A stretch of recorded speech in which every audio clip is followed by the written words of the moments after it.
This situation has arisen, as I mentioned, over decades of time. There's not one single event in the last year or two that we could pin this type of outage upon.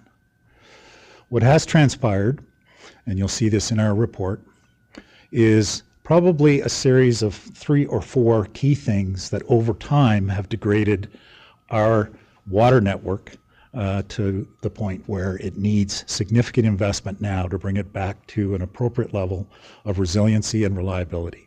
And so we are recommending, in conjunction with process discipline improvements, a management structure that will hold the management team accountable and give them the authority to make the appropriate decisions.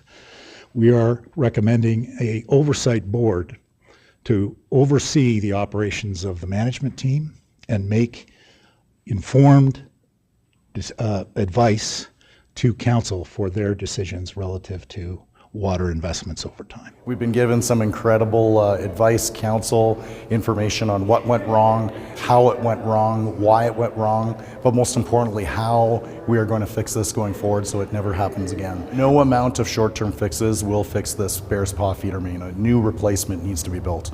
But once that replacement is built, Calgarians need to have the confidence that something like this will never happen again, that there will be proper oversight, proper maintenance, proper infrastructure replacement, so again, that this never happens again.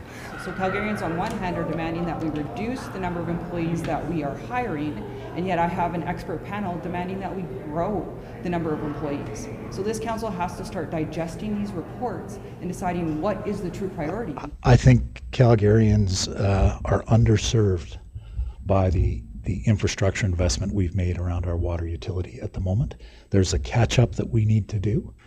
It will take a concerted effort over the next 2 to 3 years to get this resiliency back entrenched as a way of thinking in the utility.